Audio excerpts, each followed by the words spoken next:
La formación del estado de Chiapas, 1786-1825.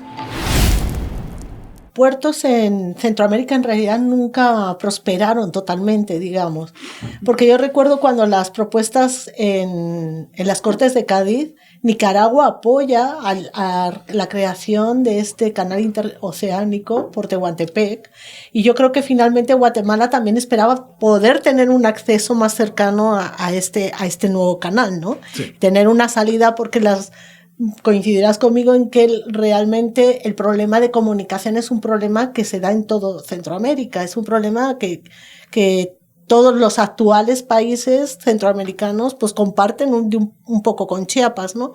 Pero bueno, quizá nos estamos desviando un poco, pero bueno, esta conversación yo creo que está siendo muy interesante, pero volvamos al asunto de la neutralidad, o sea, cómo se decide que el Soconusco sea neutral y cómo pasan estos años, que son bastantes, ¿no? Del 24 al 48, si no estoy mal. 42. O 42.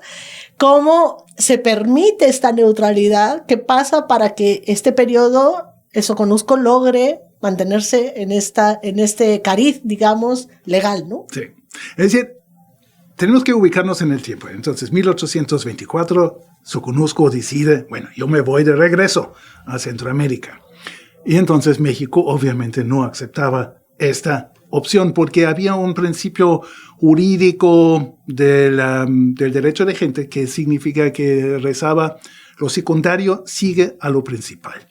¿Qué quiere decir esto? Es decir, la subdelegación del Soconusco, según esta lectura, no tenía derecho de decidir por su cuenta separarse de Chiapas y integrarse por su propia cuenta nuevamente a Centroamérica, sino estaba en la obligación, siempre según la lectura del tiempo, en aquel tiempo, de seguir las indicaciones de su cabeza, que era en este momento Ciudad Real. Y Ciudad Real había dicho, no, vamos con México. Uh-huh. ¿No? Entonces, ellos esperaban de que todos los demás le siguieran. Y finalmente, digamos, también las otras partes subdelegaciones que habían votado finalmente a favor de Guatemala, al fin y al cabo, se fueron, digamos, reintegrando, digamos, a Chiapas en el sentido de formar parte y apoyar la integración a México. Es decir, Chiapa, Tuxtla, Ixtacomitán y Comitán. Uh-huh. ¿No? Entonces, y ellos esperaban lo mismo de aquel. Bueno, entonces, ese territorio estaba en pugna, es decir, de repente como que Guatemala ya lo tiene integrado, según México lo reclama por parte de Chiapas, entonces estaba a punto de estallar una guerra, uh-huh. La primera guerra de la independencia después de la independencia. El Congreso mexicano ya estaba todo dispuesto y mandó tropas. Uh-huh. Mandó tropas que finalmente se quedan en Tonalá, pero ahí estaba la amenaza. Y Guatemala no estaba en condiciones para una guerra, de ninguna manera. De tal manera que el entonces secretario de Relaciones Exteriores de México, Lucas Alamán, y Juan de Dios Mayorga, que era como el representante de Centroamérica en la Ciudad de México, llegan a un acuerdo. Y dicen, pues miren, vamos a llegar a un acuerdo sobre las fronteras, a ver qué parte corresponde a quién. Uh-huh. Y nos damos 5 meses, ¿sí? Y durante esos 5 meses, ni usted ni yo vamos a tener injerencia en esta región. Es decir, no podemos ni sacar gente, ni cobrar tributos, no levantar cosechas, ni cobrar quién sabe cuánto.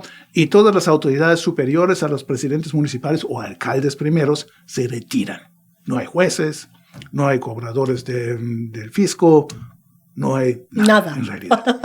Y entonces, este es el acuerdo. Pero lo más interesante de todo esto es, y a lo mejor llega uno, como que después, cuando uno le cae el 20, lo declaran neutral. Este es algo único. Totalmente, único en toda América Latina, que una persona, imagínese, póngase usted en el lugar de Soconusco, de que usted se puede declarar neutral frente a un conflicto de terceros. Pero que los terceros le declaran a usted neutral, es una novedad. Es una novedad total. Sí. Y exactamente así fue. Es decir, México y Guatemala declaran el Soconusco neutral. no preguntaron a los soconusquenses y tampoco estaban muy de acuerdo. Porque, como les expliqué hace rato, había bandos que estaban a favor de Guatemala y otros a favor de México y en realidad querían seguir con esta pugna y finalmente definirlo claramente a favor de uno o el otro.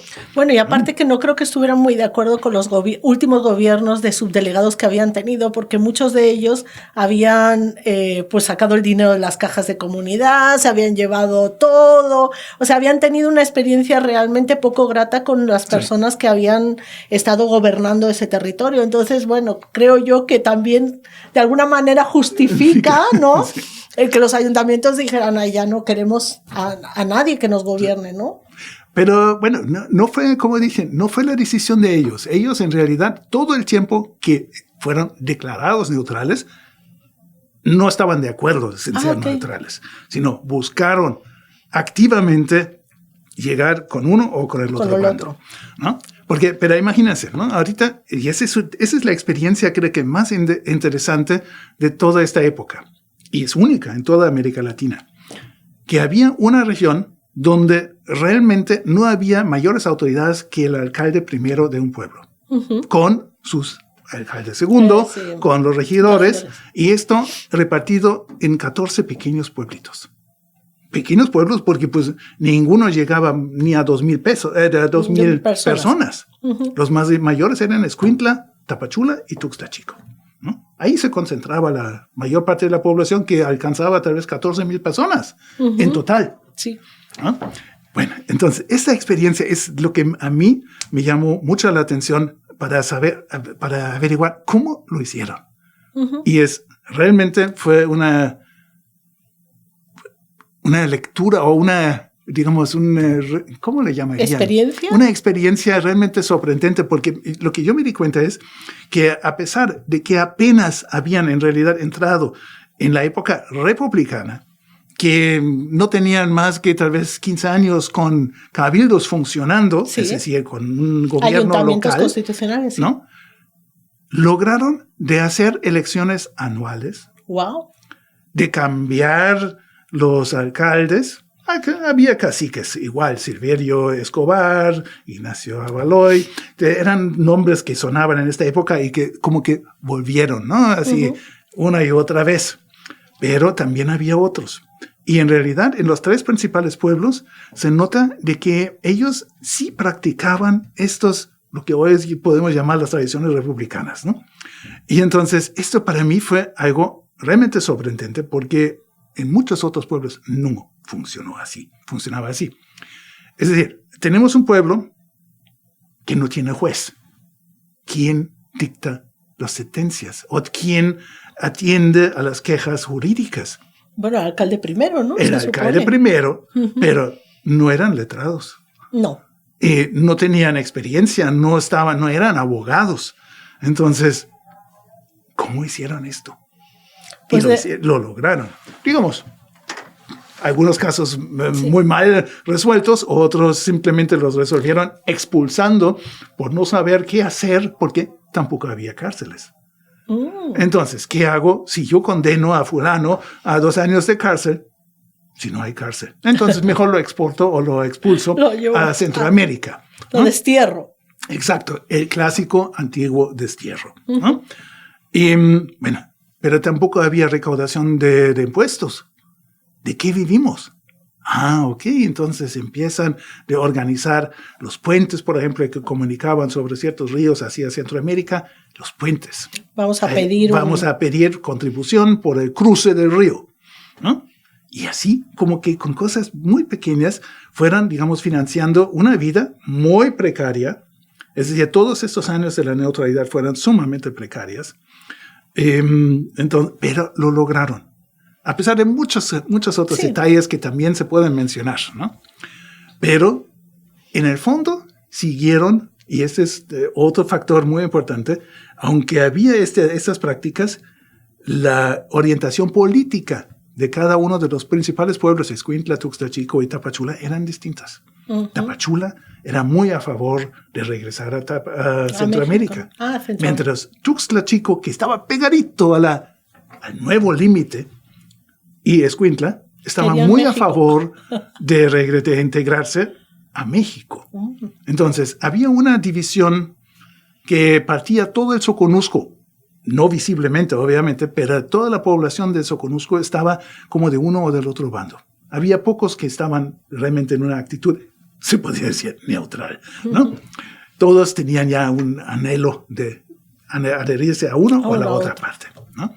Y fue realmente una experiencia que durante 17 años practicaron y no se desmoronó, digamos, el Soconusco por no tener estas autoridades.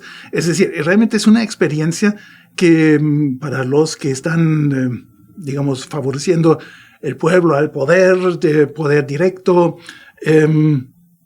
una experiencia que prueba que eran capaces de autogobernarse, ¿no? Y esto realmente es algo, creo que, muy importante a resaltar en esta época. Sí, porque se hubiera esperado que a lo mejor, no sé, se deshicieran todas las instituciones que hasta en ese momento funcionaban, Pues sí. ¿no? Y sin embargo lograron, quizá por ese aislamiento que vivían, ya estaban acostumbrados quizá a autogobernarse, ¿no? Cabe la posibilidad de que esto, digamos, se nutría, digamos, o se construía sobre una experiencia previa, ¿no?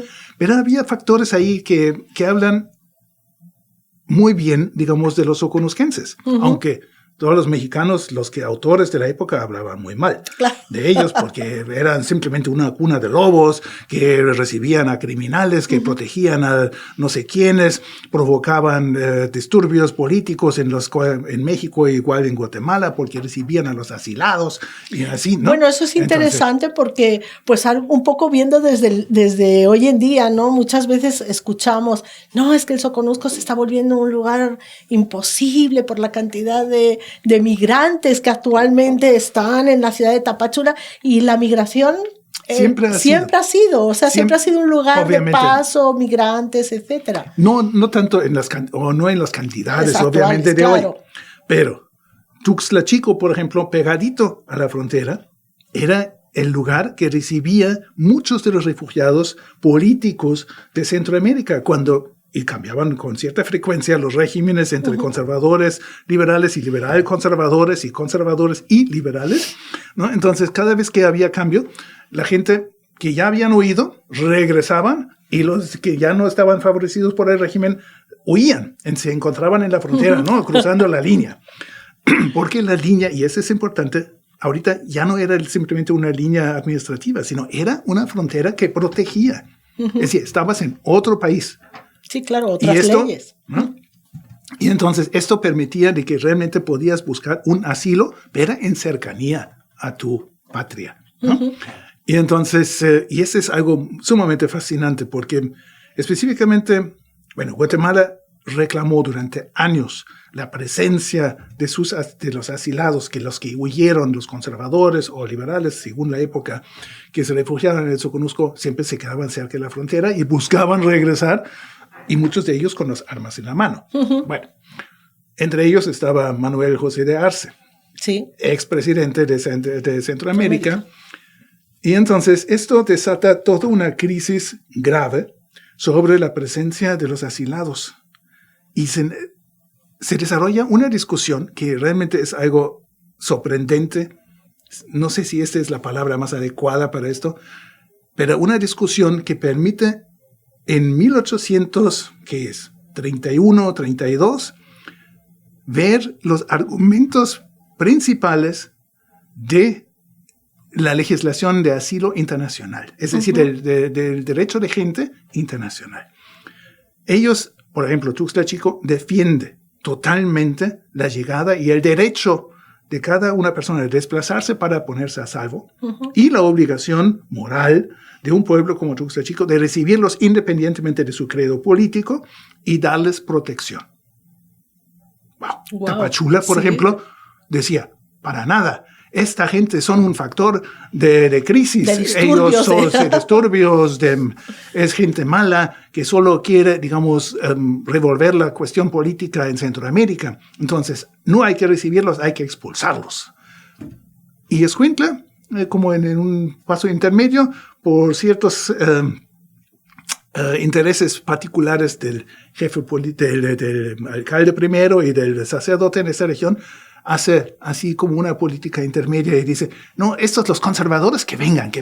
Los que están cercanos a nuestros intereses. A nuestros intereses, porque si Guatemala liberal nos vuelva a incluir, híjole, no lo vamos a soportar. Entonces ellos aportan o ayudan a Manuel José de Arce, que era presidente que había empezado como medio liberal, pero terminando como conservador, lo apoyan desde Escuintla, le dan albergue allí y juntan sus seguidores en Escuintla, ¿no? Entonces, y esto provoca una discusión entre autoridades guatemaltecas, autoridades en Tuxtla, en Tapachula y en Escuintla. Esta discusión vale la pena escribir un libro, porque son los primeros antecedentes del derecho de asilo y de refugio en México. La formación del estado de Chiapas, 1786-1825.